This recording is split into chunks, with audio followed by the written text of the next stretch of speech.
Okay, so now we're back to decorating for pit firing. And so far, what's happened with this piece is that it has been dipped in the salt bath. You don't want to overdo it. Just one quick exposure is all it needs. So this is the salt, the iron, and the copper carbonate. And now I'm going to do a little bit of decoration with a copper spray.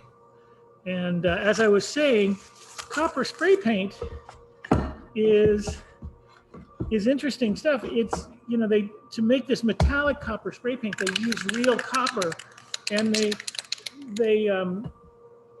they create a super fine grain. So it has a really fine grain to it, and so really fine copper, and then it's mixed in with this acrylic lacquer kind of stuff, which is flammable. And so it's ideal for pit firing because what it does is it glues this copper right to the surface where it has its best chance of leaving a mark when it fumes at higher temperatures. So we hope for the best with this. And sometimes we get really nice results. And what I've done here is I've put a couple of pieces of wood and a little round spool, and that will act as a kind of mask, a little masking area, so that we can, and what that does is it leaves some areas. You don't want. I don't like it when the whole thing is covered with spray paint. So I don't want to just paint the whole thing shiny copper. I'm going to just cover some of it and use these pieces of wood as a way of getting more of a, as you can see here, a kind of patterning going.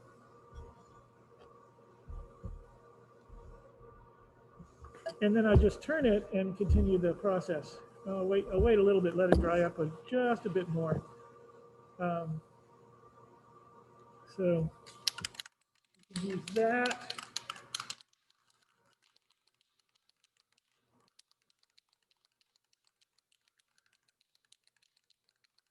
So it's a really great way to get copper carbonate to the surface of your pot. The other materials, while we're waiting for this to dry up a bit, we have, these are called Scotch, they're copper scrubbing pads. And these are harder to come by, but I found that I've located them, of all places, in dollar stores. And if you take them and you take them apart, they unravel into a sleeve. And then they're copper wire that is in a fishnet kind of pattern. So sometimes about 1 in 4 times I'll actually get a fishnet pattern on here. So we'll try it on this. Don't use it on all pots, and just use it occasionally, and sometimes it works and sometimes, that's the way with all of this, is sometimes it'll leave a mark and sometimes it won't. So here's this kind of tube of copper mesh, and then we have the copper wire. So we'll just kind of go on forward here,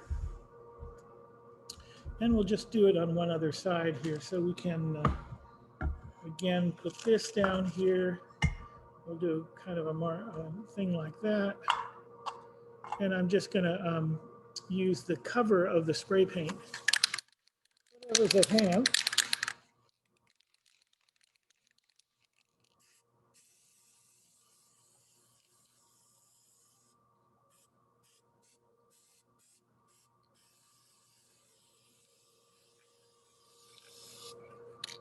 So there's areas with copper spray paint and areas without. And that makes for a fine effect. Let's lift it up. Put a little bit on the edge here inside. That's a bit. Try not to spray up my computer or anything. So that's how, whoops, get your hands there. So then I can start applying a couple other materials that we have here. So I'm going to start with this mesh, and it cuts very easily. So I'm just going to take some of this and see if I can't just pop it around the neck here. Just an idea. Leave it there like that. And so I have some mesh on the neck.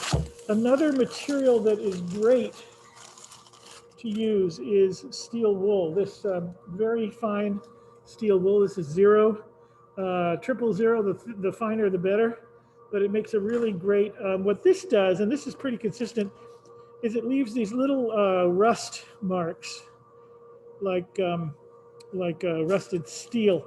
But you don't want massive amounts of it. You want very spider webby, thin bits. So you take a little moment and you just thin it out. You get it very wispy, and try to spread it out here. And then we'll just kind of apply that. And it'll, if you can get it around the whole pot, it'll stick to itself. And wherever it's really thick, it's going to leave a black mark. But where if it's thin, it might actually create like a rusty spider web that's quite attractive and interesting.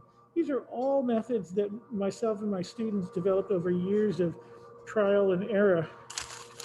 Heavy emphasis on, no, just the trial and error. Here's another option, which you can use here. This is a twine, or here's a little thicker twine. And this has been saturated in the wash. So it's just a piece of cotton rope that has a little bit of that wash, the copper, the iron, and the salt. So I can just tie this on and just pass it. And this will maybe leave a more linear mark on the piece.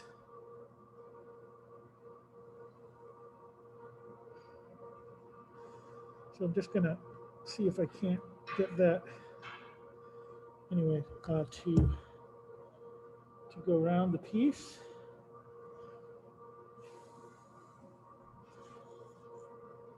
And just leave, you know, again, everything in moderation. I have a friend who says moderation in all things, including moderation. So now we have our third item going, or fourth item. So we have the bath, maybe fifth item. We have the bath of iron and copper and salt. We have stainless steel. We have copper mesh. We have copper spray paint and this twine going on.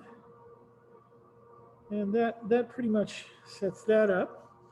And now, for what I have to decorate with, we're reaching the end of our techniques here. I think we've gotten everything on there that we need to get on there.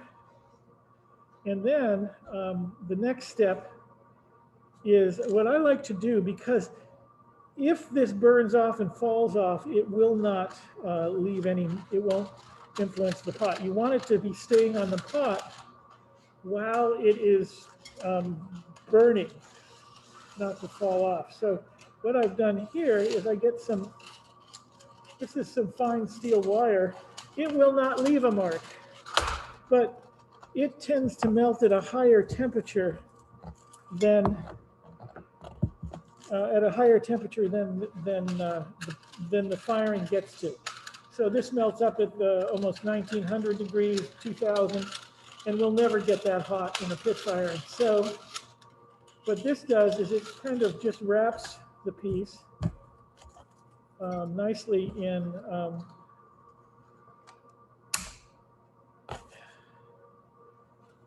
it wraps the piece, it kind of keeps things in place and compresses them onto the pot in a way that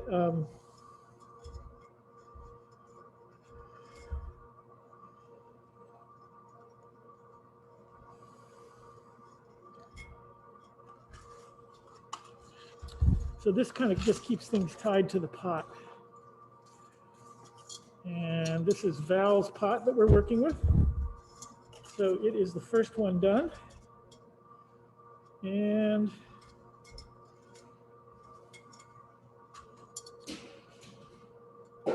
there we go. Oops. Get this thing tied in, and then you just want to loop the wire around so it stays on. And that wire will keep all these materials onto the piece during the firing, we hope. So that is the finished decorated piece here. And then this will be loaded on a bed of sawdust with some rock salt on top of it. And that'll be the foundation, but we'll do that on on December 8th, and that will be live streamed, so you'll actually be able to watch it if you wish when we load and light the piece. But I want to get everything decorated before then. So there we have it. That's how we do it. And you can see, if I turn you around here, there are quite a few pieces to be done. There's those and those. So that's what I'm doing for the rest of the night. Okay. So be safe, make art, and I'll see you next time.